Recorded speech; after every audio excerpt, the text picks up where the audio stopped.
Be me, Alien 28, crunching numbers at a comfortably forgettable tech company, the name's something corporate and hollow. Sounds impressive until you realize nobody outside the building has heard of it. Picture rows of identical desks, lights that buzz like they're judging you, and coffee that tastes like it's been reheated since 2014. The work itself isn't terrible. Steady paycheck, predictable tasks, and I'm competent enough to make it look effortless. Most days I just dissect data sets and hunt for trends while avoiding unnecessary human interaction. Honestly, it suits someone who stopped chasing the follow your passion fantasy a while ago. My main work buddy is a guy named Ozoel. He's a programmer, way more cynical and outspoken than me. We get along because we both see the corporate world for the soulless machine. It is our one refuge, if you can call it that, is the break room on the 4th floor. And by refuge, I mean a small windowless room with a microwave that smells permanently of burnt popcorn and fish. There's a fridge from the 90s that sounds like a dying animal, a single wobbly table, and 2 chairs with mysterious stains on them. The coffee is instant, the kind that's just brown dust. It tastes like sadness and defeat, but it's the only place we can go to get away from our desks for 10 minutes. This was our normal, boring, predictable, and soul-crushingly mediocre. Then Alice happened. She was hired a few months back. New head of HR. You could tell from her first all-staff email what we were in for. It was a masterpiece of corporate jargon, full of words like synergy, paradigm shift, and holistic wellness. She talked about fostering a culture of belonging and dismantling systemic barriers. Azul read it over my shoulder and just groaned. Oh great, one of those. She started implementing new initiatives, almost immediately mandatory sensitivity training workshops, pronoun pins, optional but heavily encouraged, and a monthly newsletter about workplace equity. The newsletter was the worst. It was always filled with passive-aggressive articles about unconscious bias and the emotional labor carried by certain groups. There was one article about toxic masculinity in the break room that claimed things like men talking about sports or cars could be exclusionary. Azael almost had an aneurysm. He just wanted to talk about his project car without being labeled a menace to society. I just kept my head down. It's HR. You don't fight HR. You just nod, smile, and wait for them to focus on someone else. Most of the women in the office seemed to either love her or just tolerate her. A few, like our department's project manager Bonnie, seemed to think it was all a bit much, but she was smart enough to keep her opinions to herself. Alice had this aura of absolute authority. She walked around the office with this serene, knowing smile, like she was a guru and we were all just unenlightened children. She had a way of speaking that made everything sound like a profound truth. Even if it was complete nonsense, we all just learned to live with it. The new normal. Then came the big announcement. Alice sent out a calendar invite to the entire company for a special unveiling event. Mandatory attendance. 4th floor, near the old storage closet. We all shuffled over, wondering what it was this time. A new filtered water machine? A wellness app subscription? Alice was standing there, beaming, next to the closet door, which was now covered by a big purple sheet. She tapped a microphone and started a speech. It was a long one. She talked about the company's commitment to progress. She mentioned how workplaces were historically designed by men, for men, and how this created an environment where women couldn't thrive or feel safe. She said it was time for Innovatech to be a leader in corporate change, to create a space that actively supported and uplifted the women of the company. With a grand flourish, she pulled down the sheet. The old closet door was gone.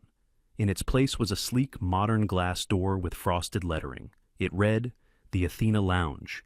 She announced that this was a new, exclusive VIP lounge and wellness center, for women only. A safe space for them to decompress, collaborate, and escape the inherent pressures of a male-dominated corporate structure. She swiped her keycard and the door clicked open, revealing the inside. The entire male population of the office just stood there, silent. It was like looking into another dimension. The floor was hardwood. The lighting was warm and soft. There were plush sofas and velvet armchairs. In one corner, a gleaming top-of-the-line Italian espresso machine was humming quietly. Next to it was a counter with jars of biscotti and gourmet coffee beans. A A stainless steel fridge was stocked with sparkling water, kombucha, and those fancy organic juices. There were bowls of fresh fruit and healthy snacks. We saw sound-dampening panels on the walls, a small library of books, even a high-tech massage chair tucked away in the back. The women gasped and started applauding. Some of them were genuinely ecstatic.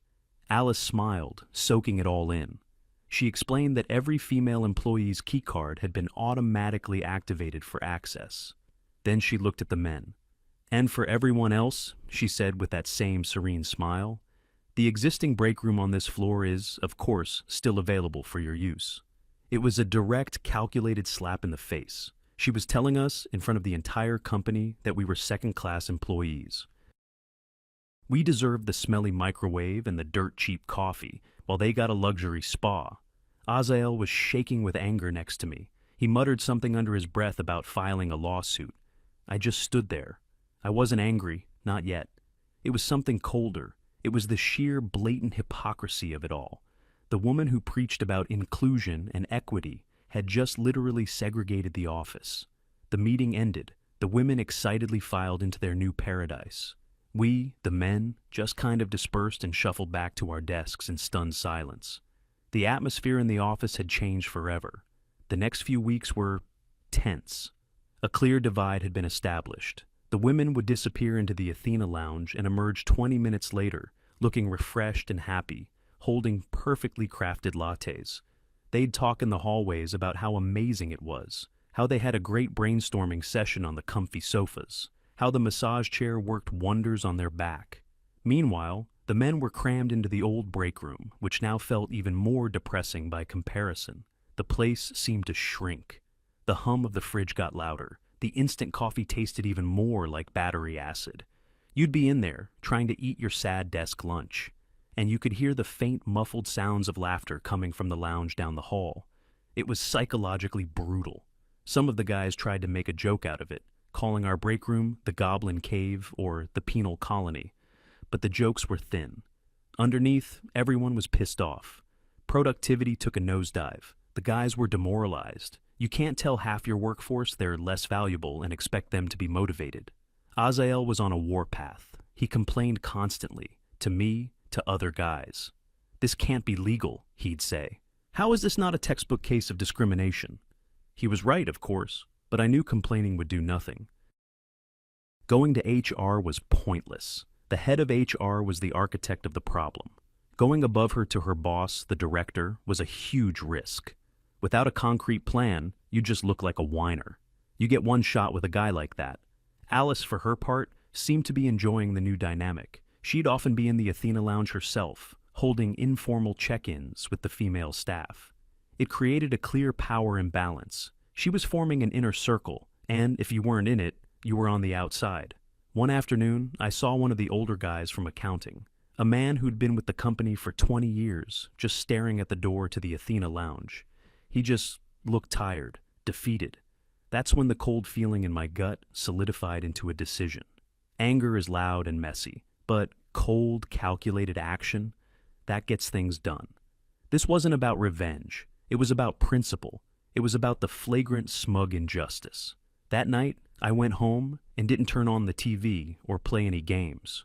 I opened my work laptop and navigated to the company's internal policy server. I found the official Innovatech Dynamics Employee Handbook. It was a long, boring PDF, but I read the whole thing, and then I found it. Section 3, Clause 2, Equal Opportunity and Treatment. It was a standard corporate policy statement, but Alice, in her infinite wisdom, had recently updated it. Her new version was even more explicit. It read, Innovatech Dynamics is committed to providing a work environment free of discrimination. All employees shall be treated with fairness and respect. All company-provided facilities, resources, and amenities are to be made available to all employees on an equal basis, regardless of gender, race, religion, or any other protected characteristic. She wrote it herself. She signed off on it. She probably thought it made her look good. She never imagined someone would actually use her own virtue-signaling words against her. I screen-capped the section and saved it. The next day I showed it to Azael. He read it, and a slow, wicked grin spread across his face. "No way," he whispered. "She put it in writing." "She did," I said, "and we're going to hold her to it." Azael was ready to storm the director's office right then and there. I told him to calm down. A direct confrontation wasn't the way. We couldn't look like we were just angry men complaining. We had to look like we were professionals, calmly and reasonably pointing out a policy violation. We had to use the system. We had to play her game, but play it better. My plan was simple. We weren't going to ask for the Athena Lounge to be taken away. We were going to demand our own, an identical one. I spent my lunch break that day drafting a document. I titled it, Formal Request for Equal Facility Provision. It was dry, professional, and full of corporate language.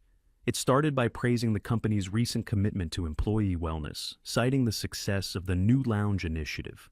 Then, it respectfully pointed out the discrepancy in facility access between male and female employees. It quoted Section 3, Clause 2 of the handbook directly. The final section was a formal request for the remediation of this inequality. It requested the establishment of a men's lounge with facilities, amenities, and a budget identical to that of the Athena Lounge. I even gave it a name, the Aries Lounge.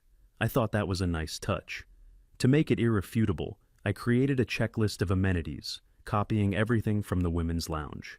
Premium espresso machine, specify model, stocked refrigerator, organic juices, sparkling water, sound dampening panels, ergonomic massage chair, specify model. Every single detail. We were asking not for something similar, but for something identical. This made it a simple question of equality, not a negotiation over what we deserved. When I showed the finished document to Azael, he was speechless. "This is beautiful," he said. "It's malicious compliance at its finest." "It's just following the rules," I replied. The hardest part was getting the other guys on board. We needed signatures, a lot of them. This couldn't just be me and Azael. It had to be a unified front representing the male employees of the company. We started talking to guys one-on-one, during coffee breaks, in the Goblin Cave, in the hallways. At first, a lot of them were hesitant. "Are you crazy? Alice will have our heads." "I don't want to get on HR's bad side. We'll just get fired." The fear was real. Alice had cultivated an atmosphere where crossing her was career suicide. But we were patient. We didn't pressure them. We just laid out the logic.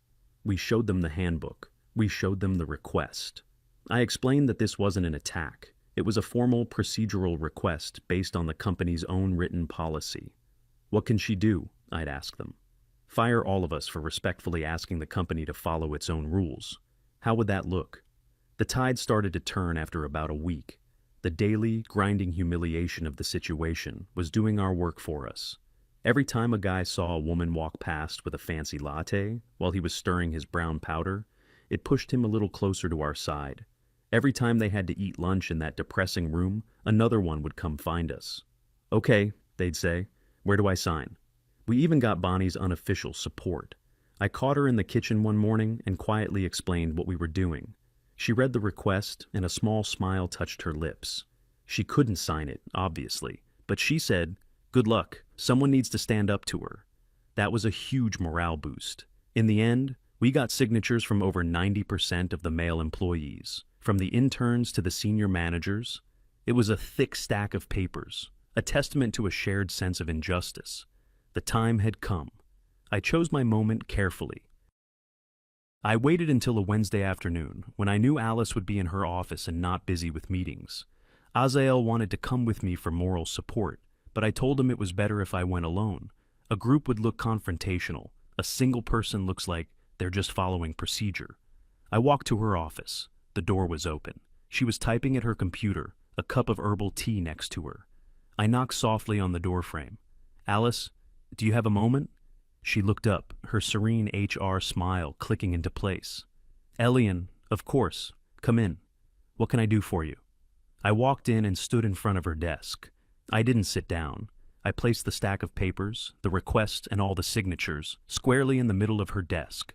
"I'm here to submit a formal request on behalf of the male employees of the company," I said, my voice calm and even. Her smile faltered for a second as she looked at the thickness of the stack. She picked it up and began to read the first page. I watched her face. It was a fascinating transformation. First, there was confusion. Her brow furrowed. Then, as she understood what she was reading, her eyes narrowed. The confusion turned to disbelief. She flicked through the signature pages, her expression hardening with each page she turned. The serene mask was gone. Completely. She looked up at me, and for the first time, I saw genuine, unfiltered anger in her eyes. "Is this a joke?" she asked, her voice dangerously quiet. I didn't flinch. "It's a formal request, as per the procedure outlined in the employee handbook." She let out a short, sharp laugh. It wasn't a happy sound. "You and your little friends think this is clever, don't you? Trying to undermine an initiative that supports women." "We're not undermining anything," I said, keeping my tone perfectly neutral. "We are requesting that the company adhere to its own policy of equal facility provision, which you yourself authored." Her face went pale. Mentioning that she wrote the rule herself was a direct hit. She stared at me, her mind clearly racing. She was cornered, and she knew it. She tried a different tactic. She pushed the papers back towards me. "This is an absurd and bad faith request. You are mocking the real struggles that women face in the workplace. You're trying to derail progress." "We're asking for a coffee machine and a decent place to sit," I countered. "The same one you provided for our female colleagues." The logic was inescapable. There was no argument she could make that didn't expose her own hypocrisy. And, in that moment, she just snapped. Her professional composure shattered completely.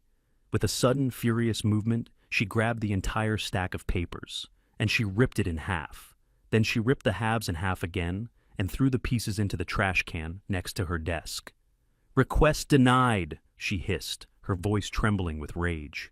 "Now get out of my office, and if you ever bring this up again, I will write you up for harassment and creating a hostile work environment."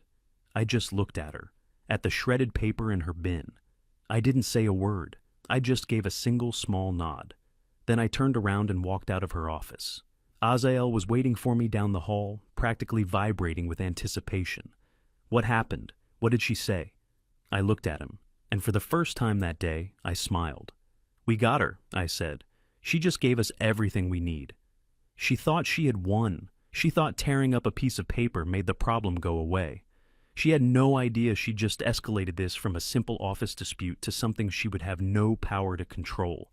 Phase 1 was over. Phase 2 was about to begin. Azael was practically bouncing off the walls. "What do you mean we got her? She ripped it up. She threatened you." I told him to lower his voice and follow me back to my desk. I sat down and opened up my email. "She thinks the evidence is in that trash can," I explained calmly. "She's an ideologue, not a strategist. She reacted with emotion. She forgot we live in a digital age."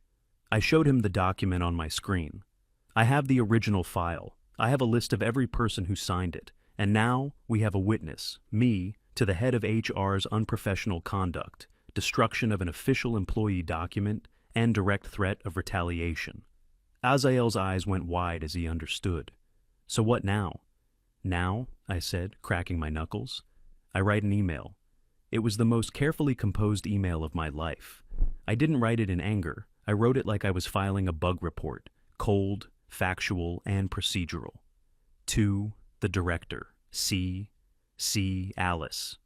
Subject: inquiry regarding company policy on equal facilities, Handbook Section 3.2. The CC to Alice was the important part. She was going to see this happen in real time, no hiding. The body of the email was short and to the point.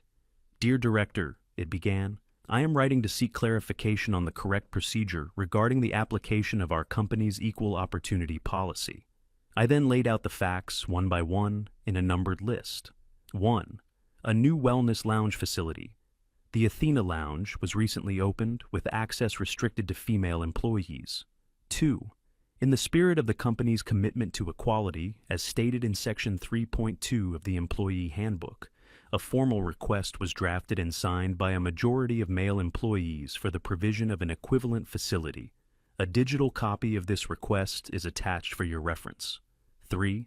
Today, at approximately 3:15 p.m., I submitted this formal request in person to the head of HR, Alice. 4. The request was verbally denied. The physical document containing the request and all employee signatures was subsequently destroyed by the HR manager, Wu. I was advised that any further attempts to discuss this matter would be considered grounds for disciplinary action under the company's harassment policy. I ended the email with a simple, killer line.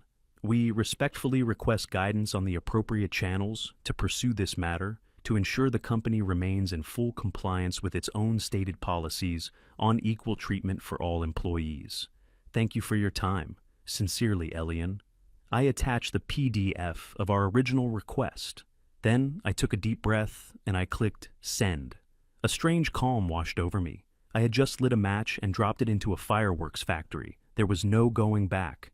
Azael, who had been reading over my shoulder, just whispered, "Holy crap." We didn't have to wait long. Not even 5 minutes passed before my desk phone rang. The caller ID just said, "Director's office." I answered. It was his personal assistant. Her voice was tight.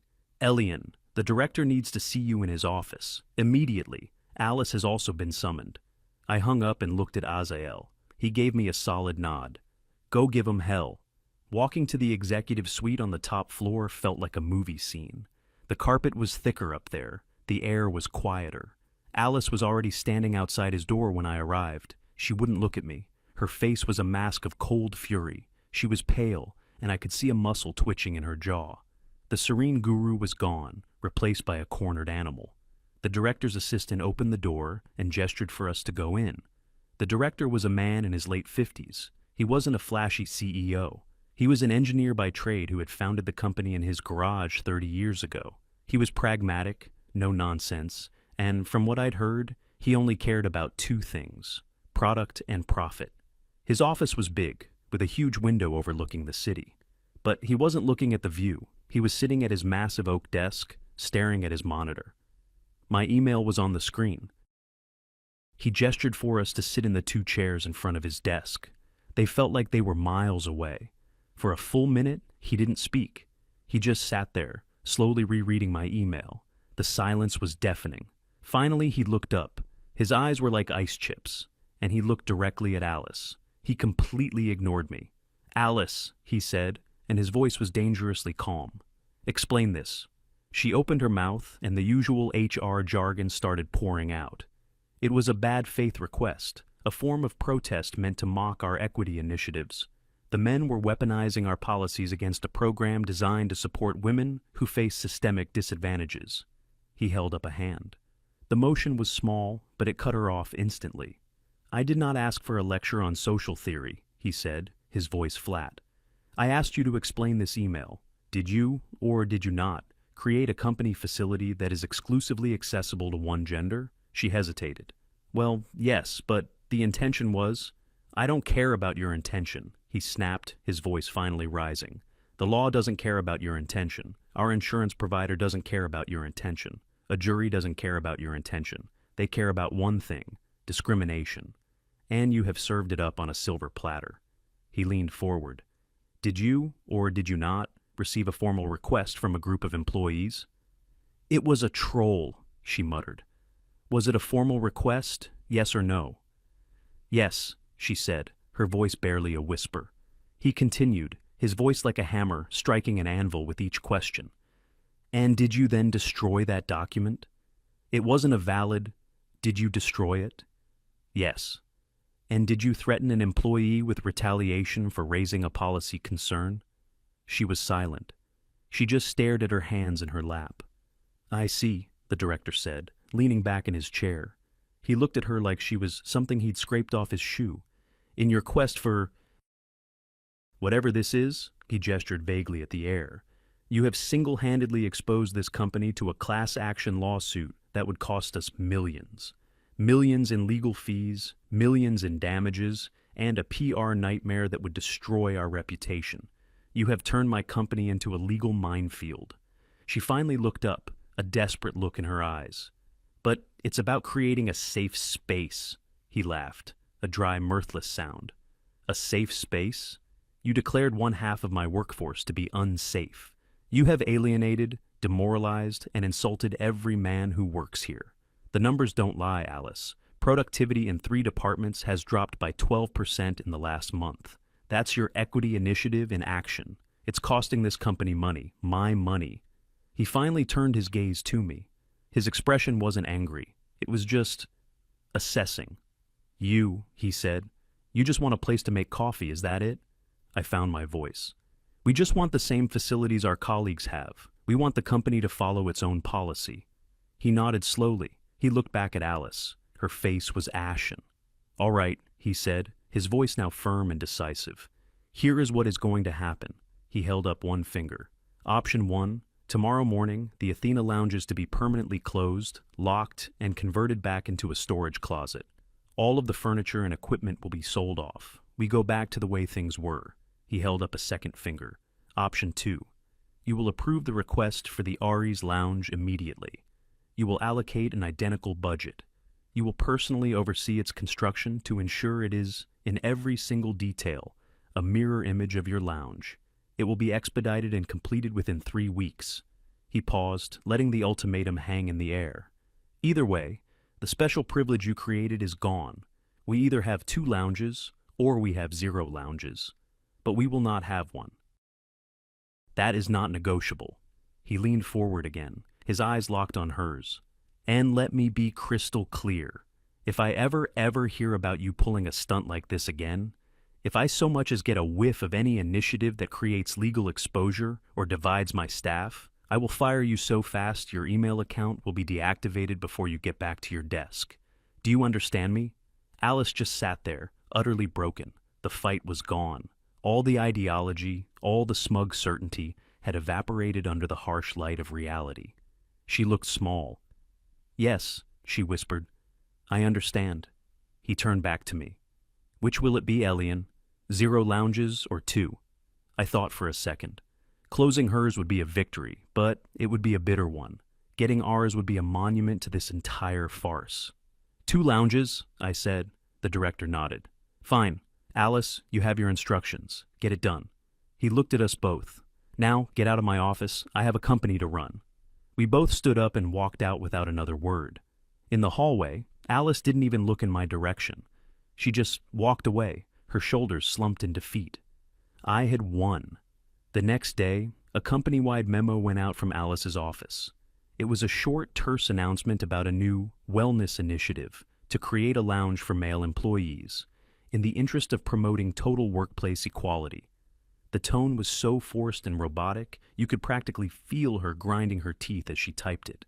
And just like that, construction started on the empty office space right next to the Athena Lounge. She was true to the director's word. She had to be. She personally had to sign off on every purchase order.